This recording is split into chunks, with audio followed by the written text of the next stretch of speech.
মসজিদে তাফসীর কোরআন শুনলে ধরে নিয়ে যেত, মসজিদে কোরআন হাদিসের আলোচনা করলে ইমাম সাহেবকে গ্রেফতার করত। এই দেশ থেকে কোরআনকে বন্ধ করে দেওয়ার জন্য চক্রান্ত করেছিল আমার ভাইরা।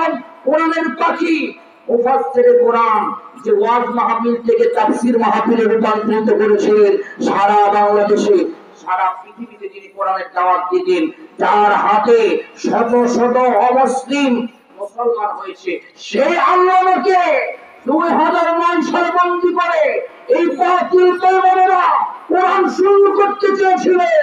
আমার ভাইরা, এক আল্লামা সাঈদী সাহেবকে বন্দী করেছে, হাজার সাঈদী সাহেবের উত্তরসূরি সারা বাংলাদেশে কোরআনের দাওয়াত দিয়েছে।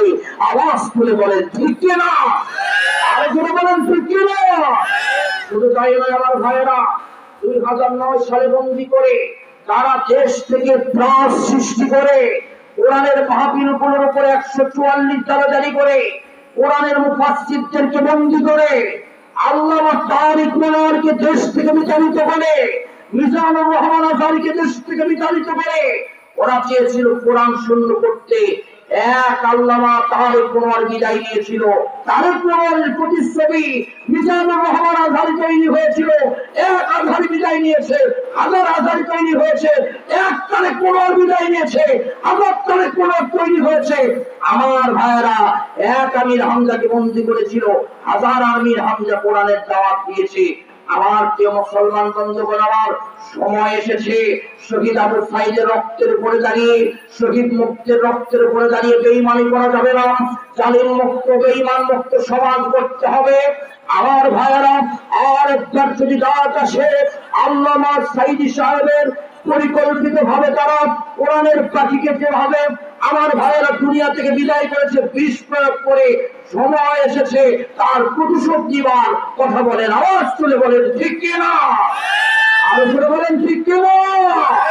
বাতিল বেঈমানেরা যেভাবে এই পৃথিবীতে ত্রাস সৃষ্টি করেছিল, মুসলমানদেরকে আল্লাহর দ্বীন থেকে বিচ্ছিন্ন করেছিল, আমার ভাইয়েরা মুসলমানেরা রাতের আধারে সেজদা দিয়ে এই বাতিলের কাছ থেকে মুক্তি চেয়েছিল। কথা বলেন ঠিক কি না?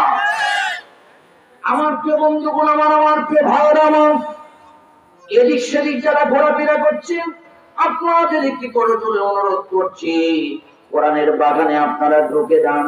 এই জায়গায় আল্লাহর কোরআনে কারীম আপনাদেরকে মুক্তির ব্যবস্থা করে দিবে, জান্নাতের পথ দেখাবে।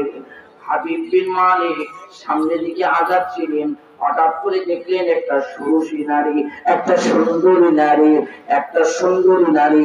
আওয়াজ তুলে বলেন তো, আমাদের দেশে এরকম সুন্দরী আছে না?